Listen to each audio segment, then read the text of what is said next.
बिस्मिल्लाहिर्रहमानिर्रहीम। आज मैंने जिस टॉपिक का इंतखाब किया है वो है remedial measures of heteroscedasticity by a numerical example. तो इसको हमने न्यूमेरिकल एग्जांपल से एक्सप्लेन करना है कि हेट्रोस्टासिटी को मॉडल में से कैसे रिमूव कर सकते हैं।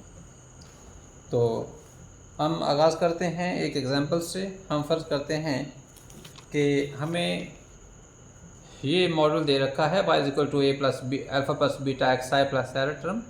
और एरर टर्म की खूबी ये है कि expected value of error square is equal to sigma square constant X I square, यानी इस चीज़ के ये बराबर है। या अगर इसको ऐसे नहीं समझना चाहते तो फिर यूँ समझिए कि expected value of error square is equal to sigma square i या इसे हेट्रोस्टासिटी कहेंगे। दूसरे लफ्ज़ों में यही एरर का जो वेरिएंस है वो इस टर्म की इक्वल है जो कि sigma square which is constant then X I square and same time यही एरर का वेरिएंस सिग्मा स्केयर आई के बराबर है। तो अब हमें मॉडल में से हेट्रोस्टासिटी को रिमूव करना है, जबकि डाटा हमारे पास ये दिया हुआ है y equal to 9.4, 10.25, 11.1, 10.05, then x की वैल्यू 0.4, 0.25, 0.1 एंड 0.05। ये हमारे पास जो गिवन इंफॉर्मेशन है उनकी रोशनी में हमने इसको हल करने की कोशिश करनी है। तो जब हमारे पास कंडीशन इस तरह की हो कि एक्सपेक्टेड वेरिएंस ऑफ एरर जो है वो इसके इक्वल हो, तो जो ट्रांसफॉर्मेशन हम इस्तेमाल करेंगे वो कुछ इस तरह की होगी। पहले वो ट्रांसफॉर्मेशन करता हूँ ताकि अप्लाई करने में ज़रा आसानी रह सके। Y I is equal to alpha plus beta x I plus error term i. आपने हर एक को इस एक्स ये गिवन है हमारे पास, ये एक्स गिवन है। तो ये जो असल में जो एग्जांपल है वो ऐसी कैटेगरी में है जब वेरिएंस ऑफ एरर टर्म वो अनइक्वल तो है लेकिन हमें पता भी नहीं है, दैट इज़ अननोन, लेकिन वो अलबत्ता इसके इक्वल ज़रूर है। तो x जो है इसका एक्स स्क्वायर गिवन है तो इसके रूट लेंगे, वो जो अब इसका x आएगा, जैसे एक्स स्क्वायर का स्क्वायर रूट लिया that is equal to x, हम इस पे डिवाइड करेंगे, हर टर्म को x पे डिवाइड किया जाएगा। इस तरह ये कट जाएगा। इस सारे का नाम y asterisk that is equal to ये वाला जो alpha into 1/xi plus beta plus error asterisk i, या यूँ कह सकते हैं y asterisk i is equal to alpha x asterisk i plus beta plus error asterisk i. और ये ध्यान में रहे आपके कि y जो स्टेरिक है वो इसके इक्वल है और x स्टेरिक जो है वो इसके इक्वल है और एरर टर्म जो है वो इसके इक्वल है। जब हम इस मॉडल को एस्टिमेट करते हैं तो उसमें हेट्रो एविडेंसेस पाए जाते हैं, उसने खुद बता रखे हैं। जब हम इसको एस्टिमेट करते हैं तो फिर इसमें यानी expected value of error term asterisk square that is equal to variance of error term asterisk that is equal to sigma square, यानी कांस्टेंट वेरिएंस, या कह सकते हैं कि होमोस्टासिटी वो एग्जिस्ट करती है। इस मॉडल को एस्टिमेट करेंगे तो हेट्रो आती है, और अगर इसको एस्टिमेट करते हैं तो फिर हमारे पास होमो आती है। अब इस ट्रांसफॉर्मेशन को आपने इस्तेमाल करना है। इस्तेमाल करने का तरीका कारबार सामने है। तो हमने करना क्या है, वो ये है कि एक तो लेना है y स्टेरिक जो कि y बाय एक्स के बराबर है। नंबर 2 एक्स स्टेरिक जो कि 1/x के इक्वल है। इसके बाद हमें वैल्यूज चाहिए y एक्स स्टेरिक का स्क्वायर, इसके अलावा x एंड y स्टेरिक्स। ये हमें डाटा चाहिए सवाल को हल करने के लिए।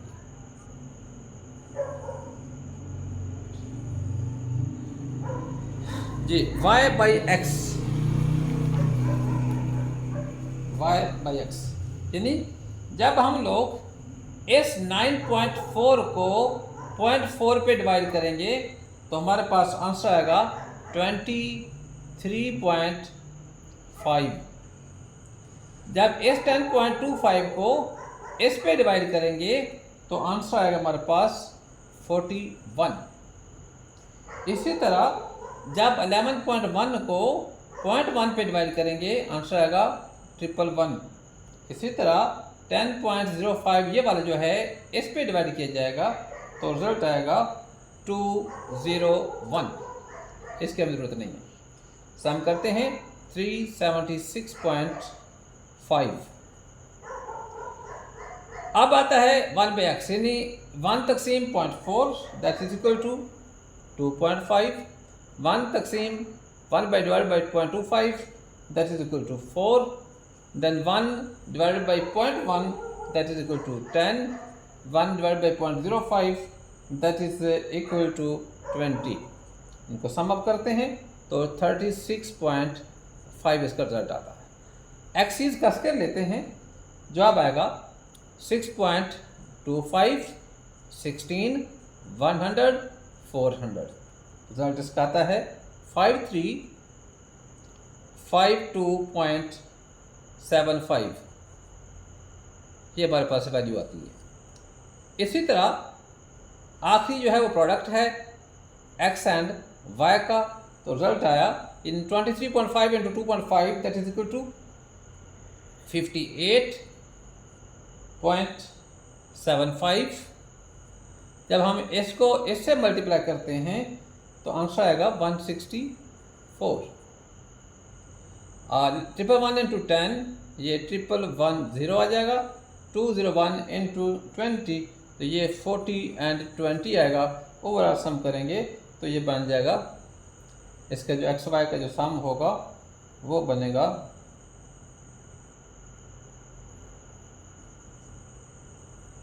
5352.75। और ये वाला जो है 522.25। ये हमारे पास डाटा जो है वो आ गया है। अब हमने इस डाटा के ज़रिए न्यूमेरिकल को हल करने की कोशिश करनी है। जी मॉडल है y star X is equal to alpha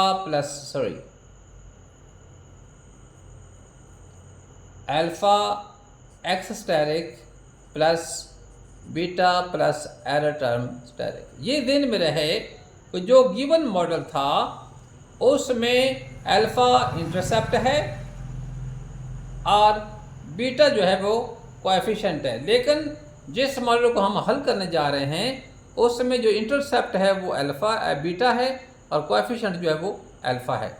अब बीटा को हल करेंगे, फार्मूला बने इसका ये वाला n sum of X Y asterisk minus sum of X sum of Y divided by n sum of X asterisk power 2 माइनस सम ऑफ एक्स जो है वो asterisk whole square.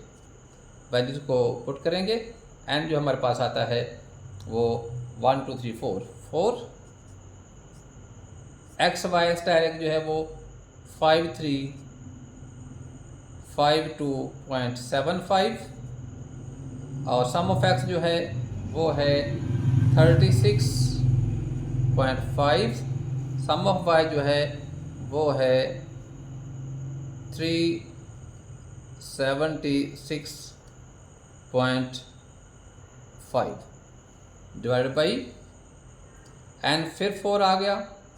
Some of x के जो है वो 522.25 एंड सम ऑफ एक्स जो है वो 36 है, 36.5 का होल स्क्वायर। अब सारे को डिवाइड वगैरह करने के बाद जो हमारे पास सॉल्यूशन आएगा वो इस तरह से आ जाएगा कि 10.134। अब यहाँ पे मैंने एक गलती की है वो ये है कि ये फार्मूला जो मैंने लिखा है, ये वाला ये फार्मूला, ये बेसिकली कोएफिशिएंट का है, जबकि हमारे सवाल में कोएफिशिएंट बीटा नहीं है बल्कि वो अल्फ़ा है। मैंने यहाँ पे बीटा लिखा है, चूँकि हम बीटे के लिहाज से याद कर चुके हैं तो लिहाजा मैंने इसको उसी अंदाज में लिखने की कोशिश की ताकि बाद में इसको सेट कर दूंगा। यहाँ भी अल्फ़ा हैट आएगा, क्या आएगा? अल्फ़ा हैट, यानी ये वाला जो चीज़ है ये कोएफिशिएंट है। अब बीटा यहाँ पे नहीं आएगा बल्कि ये अल्फ़ा यहाँ पे आएगा, अल्फ़ा हैट का फार्मूला, और ये रिजल्ट जो है वो हमारे पास वो अल्फ़ा हैट का है। इसको हमने OLS से एस्टिमेट किया है। अब आते हैं बीटा हैट की तरफ। बीटा हैट जो है वो ऐसे होगा, y asterisk bar minus alpha hat x asterisk bar, यानी वाई स्टैरिक मीन यानी इसका मीन, अल्फ़ा हैट वो ये दिया हुआ है, एक्स स्टैरिक बार, एक्स स्टैरिक है, इसका मीन लिया जाएगा, हमारे पास इसका आंसर आ जाएगा जी। इसकी वैल्यूज पुट करते हैं, beta hat that is equal to, जब हम लोग 36.75 को 376.5 को 4 पे डिवाइड करेंगे तो हमारे पास जो इसका सॉल्यूशन आएगा वो होगा 94.125 माइनस अल्फ़ा हैट पहले से गिवन है हमारे पास 10.134 और एक्स स्टैरिक बार जो है उसका रिजल्ट हमारे पास आएगा 9.125, यानी 36.5 को जब 4 पे डिवाइड करेंगे 36.5 divided by 4 that is equal to X asterisk bar that is equal to 9.125। तो रिजल्ट हमारे पास जो बीटा हैट का आएगा वो फाइनली जो हम गेन करेंगे वो है 1.645। इस तरह जो है रिज़ल्ट हमारे पास इंटरेस्ट जो अल्फ़ा हैट का भी आ गया है जो कि 10.134 है, बीटा हैट का रिजल्ट है 1.645। याद रहे कि ये गिवन डाटा हमारे पास है, अगर इस डाटा को इस्तेमाल करते हैं तो मॉडल में हेटेरोस्केडासिटी आती है, अगर ट्रांसफॉर्मेशन करने के बाद इस डाटा को इस्तेमाल करते हैं फर्दर तो मॉडल में हेटेरोस्केडासिटी नहीं आती। अब मैं इसको एक बार फिर लिखता हूँ, ये डाटा आपके सामने था, यकीन आपने नोट कर लिया।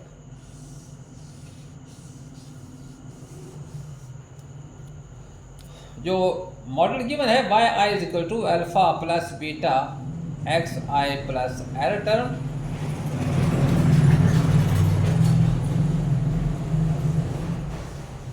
और इस एरर टर्म की खूबी ये है कि ये इंडिकेट, अगर इसी को एस्टिमेट करते हैं तो ये रिजल्ट देता है कि एरर टर्म जो है ये बताता है कि वेरिएंस जो है वो होमो की बजाय हेट्रो आता है, और जो OLS की एजम्पशन है वो वायलेट होती है, जिसकी बिना पर मॉडल आपका एफिशिएंट नहीं रहता। लिहाजा हमें क्या करना पड़ा, ट्रांसफॉर्मेशन की, जिसकी बिना पर हमने उसकी बजाय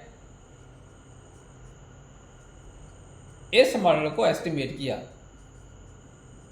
इसको एस्टिमेट करते हैं तो हमारे पास रिजल्ट कुछ इस तरह से आते हैं, sorry asterisk hat that is equal to, जो इंटरसेप्ट आया था हमारा यहाँ पे जो रिजल्ट आया वो है 10.134 एक्स स्टैरिक प्लस 1.654, ये हमारे पास सोल्यूशन आया है। इस सोल्यूशन में एक प्रॉब्लम ये मैंने पहले बताया कि अल्फ़ा जो कि इंटरसेप्ट था अब ये जो है एज ए कोएफिशिएंट काम कर रहा है, बीटा जो कि कोएफिशिएंट था वो एज ए इंटरसेप्ट काम कर रहा है। अब हमें क्या करना होगा, मॉडल को वापस इस शक्ल में लाने के लिए हम क्या करेंगे, जैसे हमने ट्रांसफॉर्मेशन के लिए एक्स पे डिवाइड किया था, क्या करना आपने multiplying by X both sides, ये आ जाएगा Y hat by X is equal to 10.134 1 by X plus 1.645। तो इधर से भी x आ जाएगा, इधर भी हम हर एक के साथ x से इसको मल्टीप्लाई करेंगे, इधर भी x आ जाएगी, नहीं राइट साइड पे एंड लेफ्ट साइड पे x से मल्टीप्लाई हो गया। तो इस तरह ये जो दोनों एक्स हैं वो कैंसिल आउट हो जाएंगे, ये दोनों एक्स आपस में कट जाएंगे और ये भी आपस में कट जाएंगे। रिजल्ट आएगा y hat is equal to 10.134 plus 1.645 7x आ जाएगा। अब जो है पोजीशन थोड़ी सी चेंज हो गई है कि अब जो कोएफिशिएंट था, जो ये कोएफिशिएंट था, अब क्या बन गया है, इंटरसेप्ट बन गया है। क्योंकि ये वैल्यू जो है ये अल्फ़ा की है, अल्फ़ा इंटरसेप्ट था, यहाँ पे एज ए कोएफिशिएंट काम कर रहा है।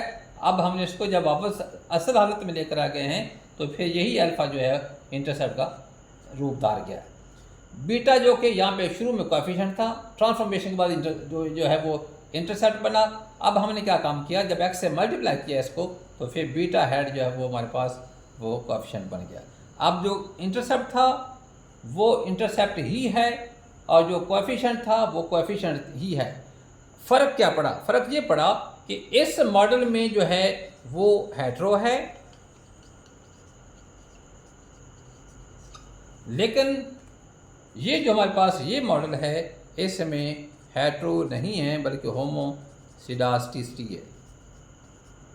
तो यही हमारा पर्पस था, किसी तरीके से मॉडल में से हेटेरो रिमूव हो जाए और मॉडल में वापस होमोसिडास्टिसिटी आ जाए, जो कि ओलेस की बड़ी मशहूर असम्पशन है, जिसकी वजह से जो बेस्ट वाली प्रॉपर्टी थी वो ओएलएस की वो ज़ाया हो रही है, या कह लें कि वो इफ़ेक्टिव नहीं पा रही। तो हमने अब क्या किया है, मॉडल को वापस हेटेरो से कन्वर्ट करके होमो में लेकर आए हैं, जिससे मॉडल जो है वो वापस फिर BLU यानी बेस्ट ही हो गया। लीनियर और बायस पहले था लेकिन हेटेरो की वजह से वो बेस्ट नहीं था, अब वो बेस्ट हो गया है। इस तरह हमने इसको न्यूमेरिकल एग्जांपल से हल करने की कोशिश की है। तो मुझे उम्मीद है कि आपको समझ आ गई हो। योगी जिसको समझ नहीं आई वो मैसेज इसमें कर सकता है। तो थैंक यू। अपने कमेंट में आप डिस्कस कर सकते हैं कि यहाँ से प्रॉब्लम आ रहा है। Thank you very much. अस्सलाम वालेकुम रहमतुल्लाहि व बरकातहू।